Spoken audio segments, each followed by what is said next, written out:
Live now. So, hi guys, and welcome to the third 2CC session with GDSC. This session will be focusing on building web apps with real-time communication using Socket.io. Right.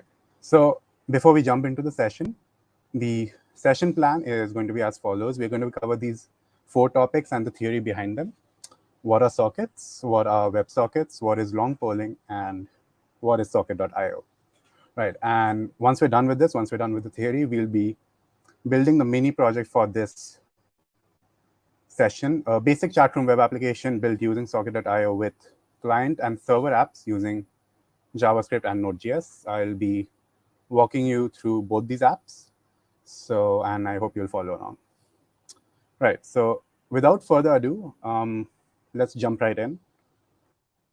So, before we go to web and Socket.io and JavaScript, let's just first understand what this whole thing is. What are sockets? What is socket programming? Right.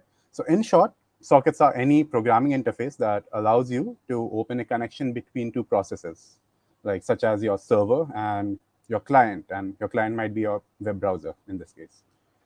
This allows you to enable real-time communication between these 2 processes, right? So one thing I must stress is that socket and socket programming is not specific to the web.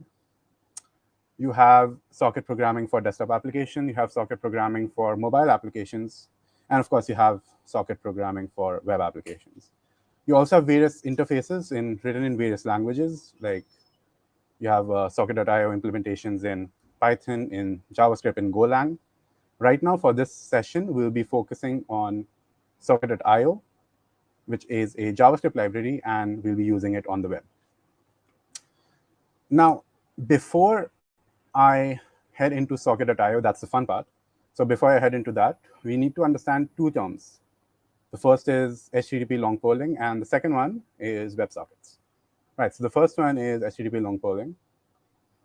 In the last 2CC sessions, sorry, for those of you who attended it, you must have built a REST API using Fast API. Right. So the basic idea there was, for example, if you're trying to build a website like a blog, so you would send a GET request to your REST API, and you would get back a list of all blog posts that a user has authored, for example. And you can send post requests, you can send put requests, you can send all sorts of requests. Right. So, and REST APIs are perfect for that kind of application. However, and as I've written here, what if you were trying to build an app which sent out information updates to all client machines whenever it had new information? Right. So, for example, try and imagine a price tracking application for a stock exchange, right? So you don't know when the server will get new information about price changes in stocks. So the server could send you information at any time. In a REST application, if you wanted to do it the REST application way, you could send a request regularly, right?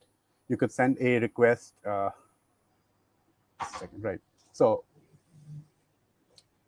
you could send a request every 30 seconds, for example. So you could send a request every 30 seconds asking the server if it has any new information for you. You could do it that way, but there are 2 major downsides to doing this. The first one is wasteful requests. What if you send a request and the server doesn't have anything to send back to you, right? Like it doesn't have any price changes. So you've essentially wasted resources on a request that didn't actually tell you anything. And the other problem with this is delayed information. So imagine you have a 30-second delay for a new request. You send a request, you get some data back, you don't get data back, that doesn't matter. But 1 second after that, the server does get new information. However, you on the client side won't get this information until 30 seconds later. So you're essentially getting information with a delay of up to 30 seconds. And this is obviously not viable for something like a chat application. Now, for that, not for a chat application, for a stock price tracking application. So for that, something like HTTP long polling might be a better fit. Now, as I explained, just look at this diagram here. It'll help you understand. Initially, the browser, the client, sends a request to the server. And this request is kept active in a pending state until and unless the server has new information to send back. Once it does have this information, the server sends it over the client. You get the information on the client. This connection is broken and a new connection is formed, a new active pending connection.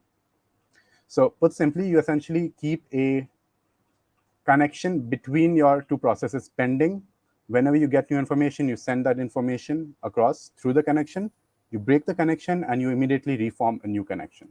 So as you might imagine, this overcomes the limitations of a REST API in this particular use case, since you're not wasting any resources and there is no delay because you're immediately getting any new information. That said, it does have limitations. For example, imagine building a chat application using long polling, right? So people are chatting, they're continuously sending messages and they're continuously receiving messages. So that's a lot of data being sent from the server to all the connected clients. Now, in long polling, you're breaking and creating new connections for every single piece of data or every single message that you send from the server.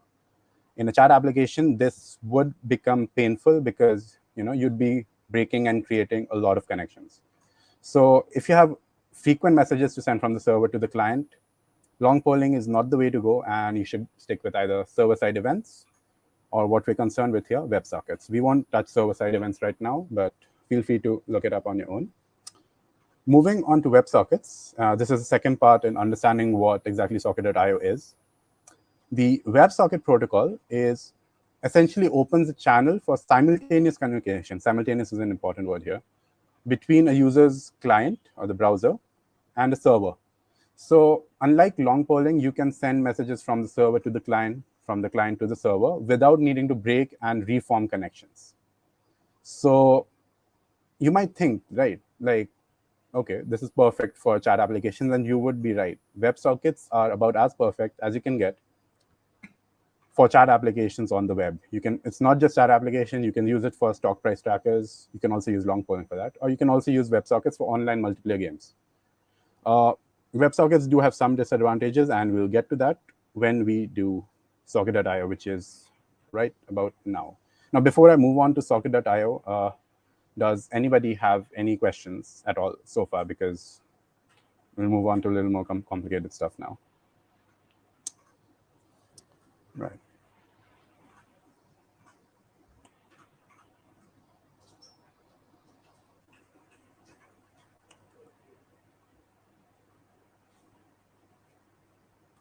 All right, so no one has any questions right now. That's fine. We'll just move on to Socket.io. Right.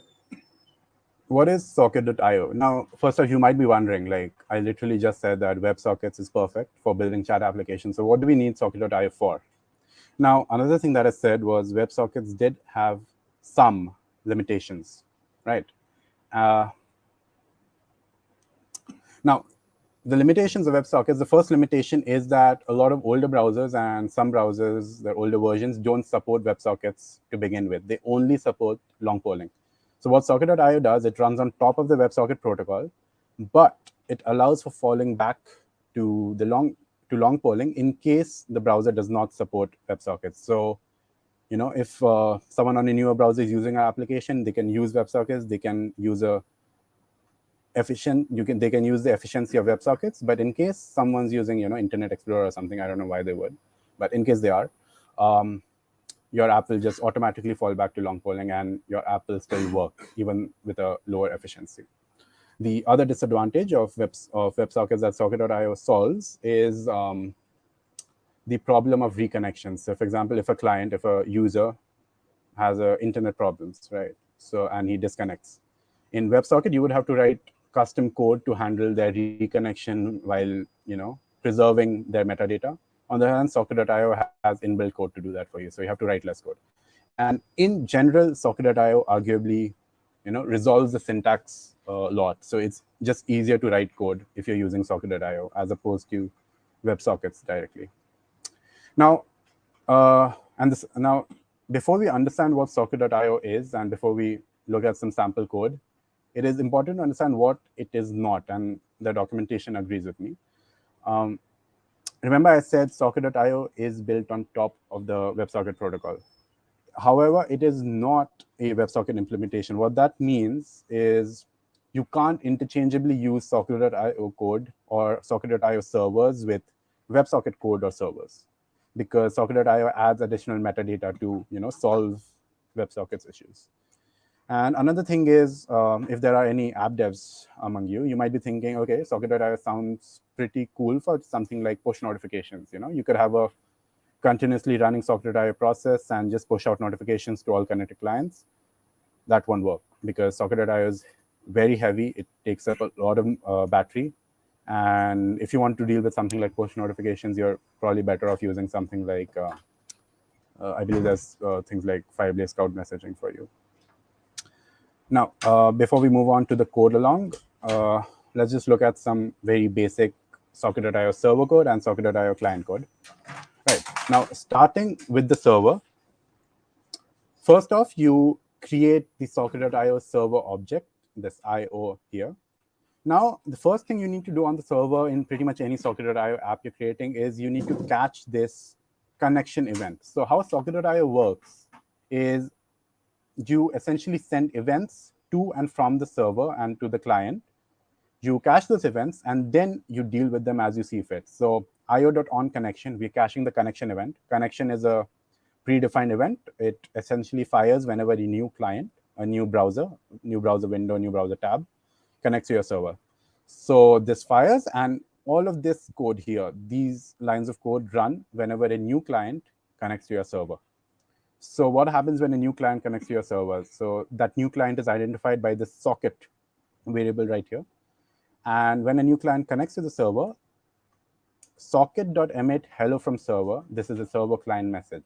So what's happening here is that new client that has committed, that is connected to the server is going to emit another event to that specific client. The server is going to emit an event called hello from server to the new client that is committed, and the message inside that event is this is the server client message. So the new connection is going to receive this message from the server.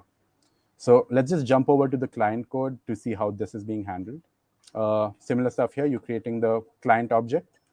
And here, towards the bottom, you can see socket.on, hello from server, and there's something here. So this is essentially handling that same event that you just sent from the server. It's receiving it on the client, and it's handling it. And you can do whatever you want with it. You can maybe pop up a notification that you have successfully connected to the server. Great. So, and similarly, you have socket.emit on the client side. This is sending a message from the client to the server. And over here in the server code, you are receiving that hello from client message, and you're dealing with it as you see fit. Right. So if no one has any questions so far, then we can probably jump into the code along. So you'll have to open your code editors for that. So just wait for a few seconds in case anyone has any questions. All right.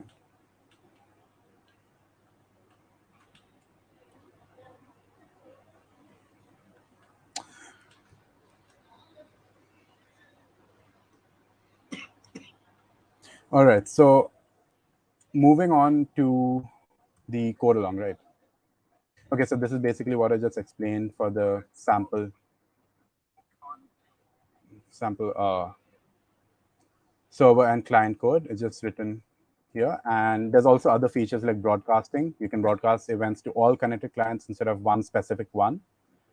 And there's also a room feature, which allows you to group clients into separate rooms and allow them to talk amongst each other only. So as you might imagine, this is helpful for group chats. Right. Moving on to the code along. So I'll be making, as I stated before, I'll be making a very simple Socket.io app. So I hope all of you follow along. I'll show you how to set up the Node.js server and the client app that will run in your browser. And if you miss anything or if you get stuck somewhere, if you just want to refer to the code is available at these links here. I think they'll just be sent in the chat in a few seconds. So feel free to refer there, and you'll probably need to copy some stuff too. All right. So now we'll start with the server first. For that, just create a new folder. And right, so the links have been set in the chat. Just create a new folder. You can call it anything. I've called it 2cc socket server. You can call it socket server, whatever you want to call it. Just create a folder, open it in your preferred code editor. I use VS Code. Once you've done this, I'll just give you a few seconds to do that. Right.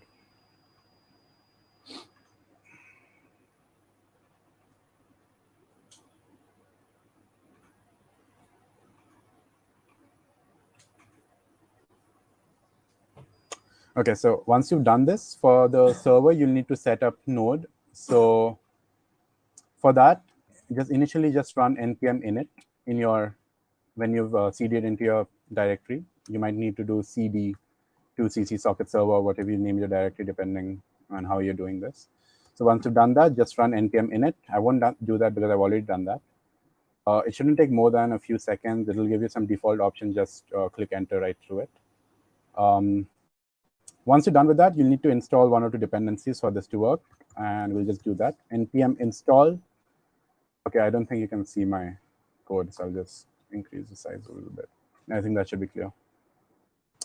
Right, so run this command npm install express and socket.io. It didn't take too much time on my side because I've already got it all installed here. It might take a few seconds if you're installing them for the first time. All right.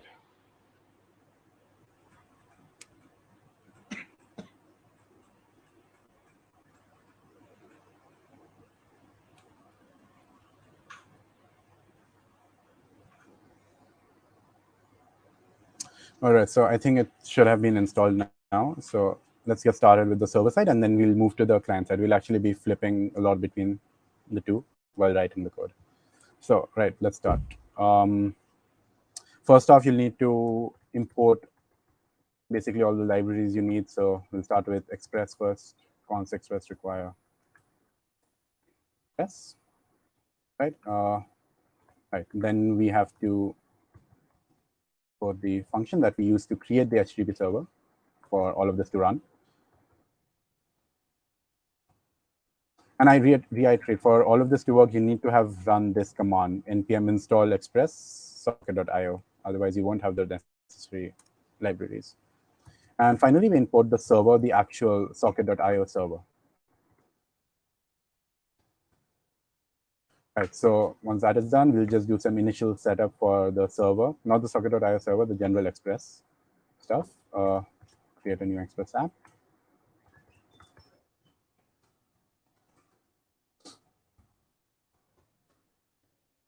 Create a new server in that app. And right, so now we're starting with the interesting bit. We're creating the server object like we did in the sample code right here. So we created this IO object. That's what we're going to do in the code now. All right, so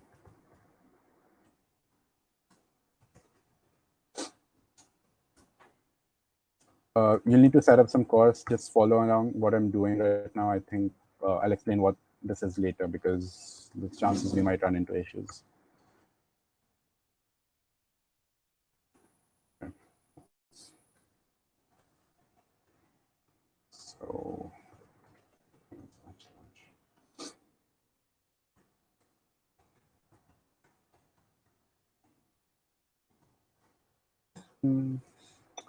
all right. So we've imported everything. We've created the object. So just a test run, we'll just start up the server and see if everything's fine. So you start up the HTTP.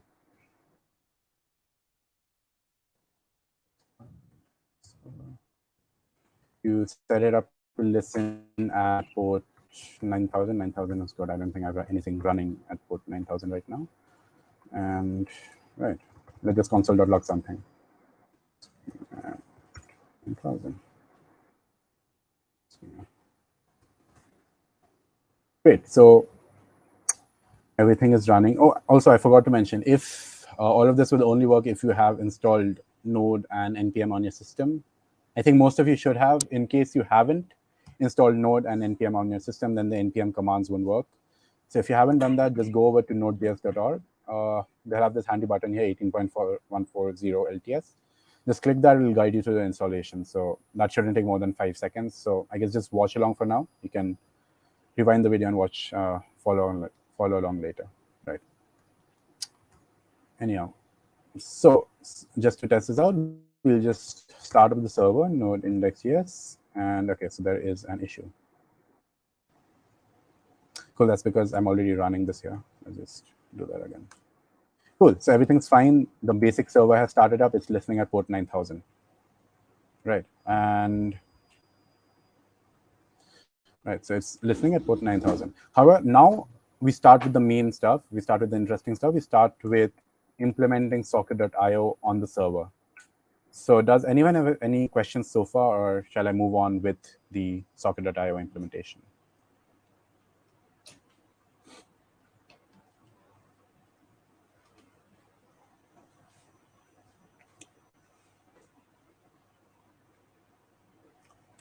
Right.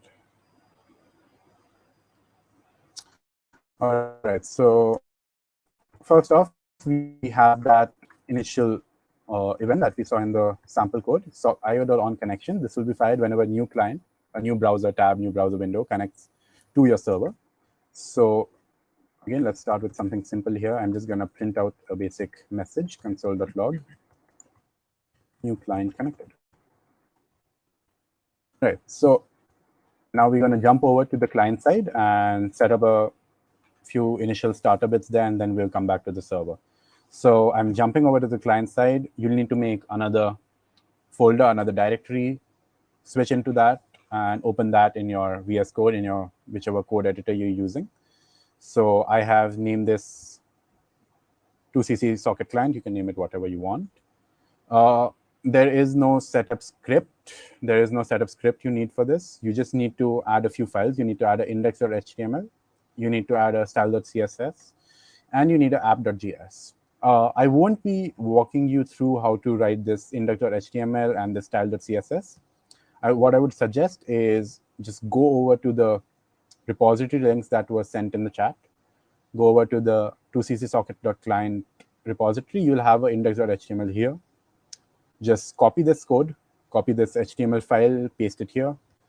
Similarly for the style, for the CSS, just copy all of this and paste it here. I'm not going through this because it's fairly basic stuff, and the focus here, I want the focus to be on socket.io, on the JavaScript. I'll just give you a few seconds to do that. Just paste the index.html here in the index.html file, paste the CSS in the style.css file, and then make an app.js file. So just new file, app.js, and keep that open. And then we'll start with the client-side implementation.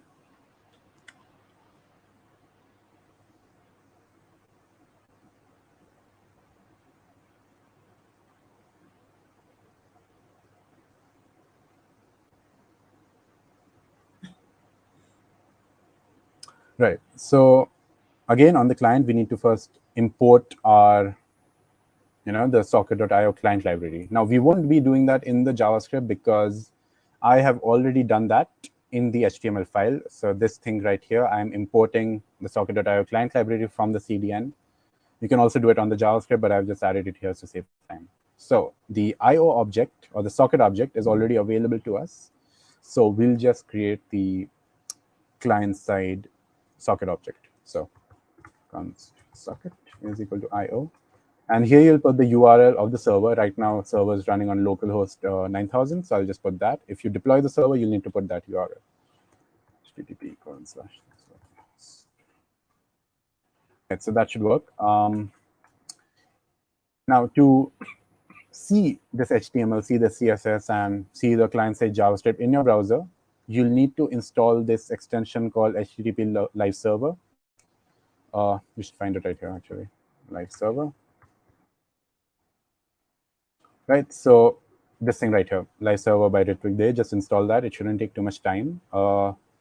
Once you've done that, I think most of you should already have that installed. Once you've done that, this thing right here will show up. There's a Go Live button in your toolbar of VS Code.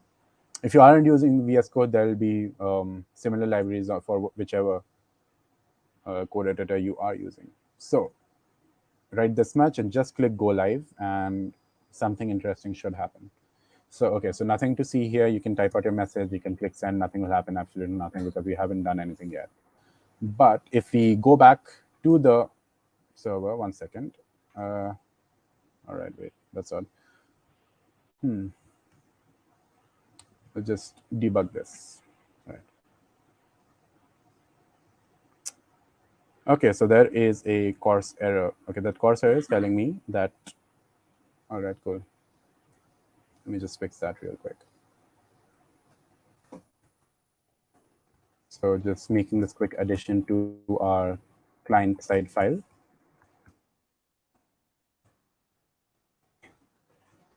Cool. It should be fine now. We reload that and we still have a course error.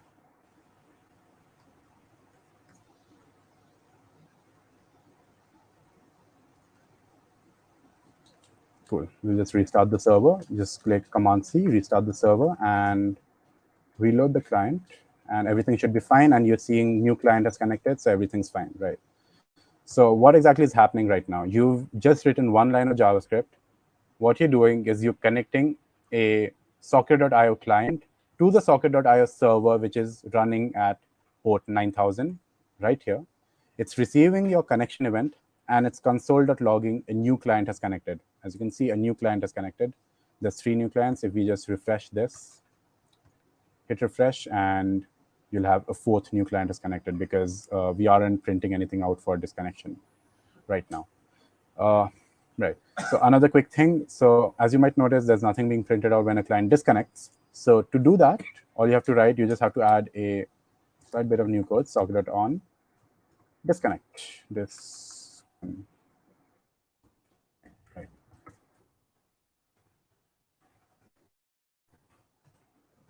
Let me.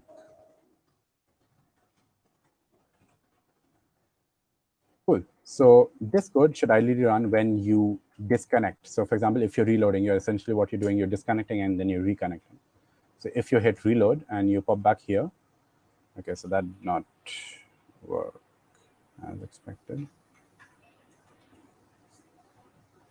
All right, so we'll just circle back to this later. I'm just going to comment this out, and we'll just start working on the main chat app. Right. So in this index.html, you'll notice that I have a input element and I have a button which actually sends the message to the server. So the next thing we do is we'll hook up this send function to work. Now, before that, we need to write another socket.io event, socket.io on chat message. Right?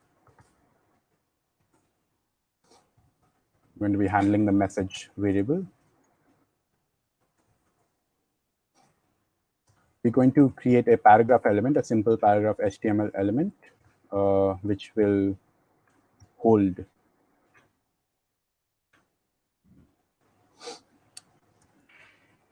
this new message that we're sending, right?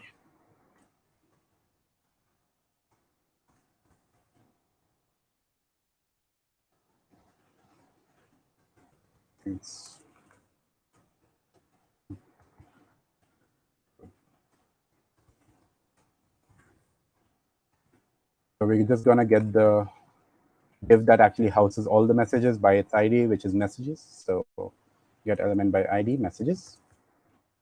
And we're going to append our new message to that. Right.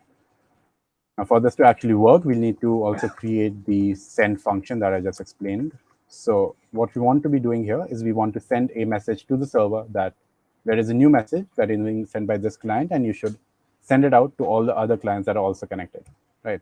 So we first create the message object. So const message is DM value. So what we're doing here is we are getting this input with the ID M, and we're getting the value that we typed in the input, our message that we want to send, right? And we are going to socket.emit out with the event name of chat message and the message of actually the message, right? Now, that is actually enough on the client side. We're just going to hook up the same on the client side. On the server side, we're going to handle this message, the new message that we are sending. Right. So whenever a socket sends you a chat message event, this event right here, so we want to handle that on the client, on the server. And chat message. It's going to be sending you an MSG object. right? You want to io.emit. I'll just explain what this is in a second. io.emit message, right? Plus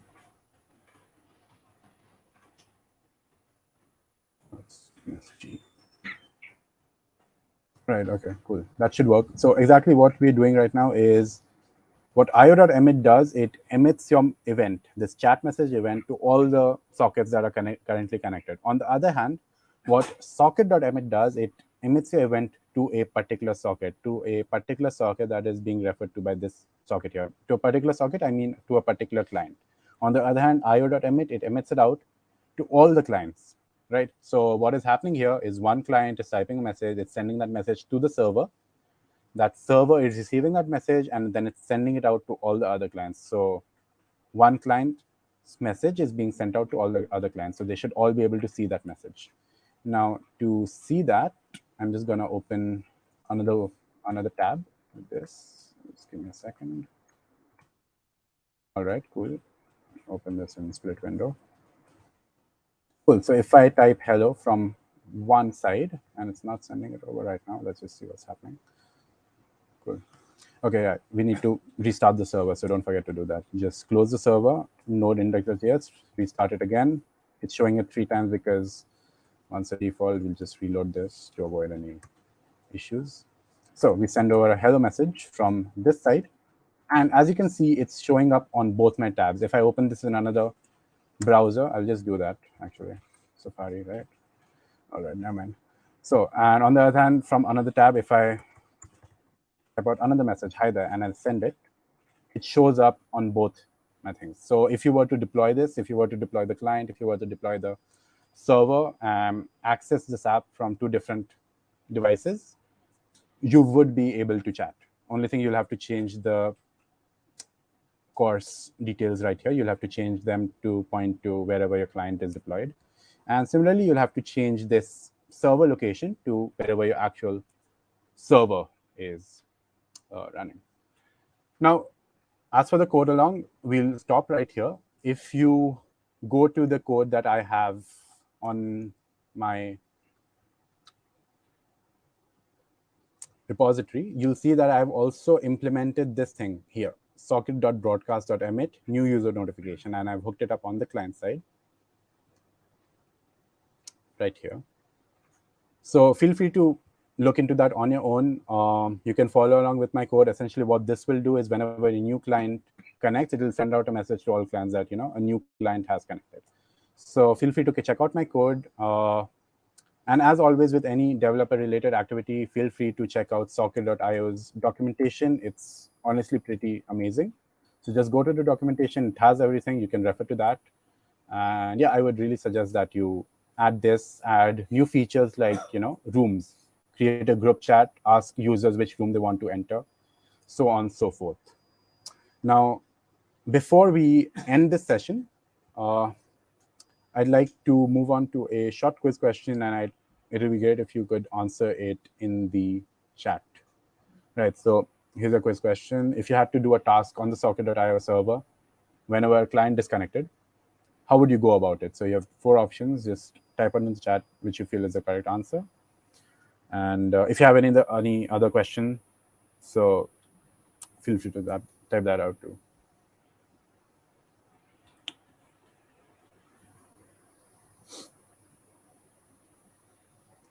We actually went through this. There was some bug while I was demonstrating this, but I did touch upon this event while doing the code along. So.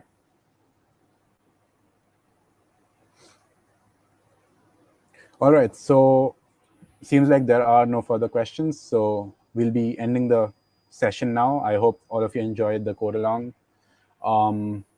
As I said, feel free to look at my repository. Feel free to look at documentation, because that's the way to go if you have to do anything in development. And yeah, I think that's it for today. I hope you all had a great time.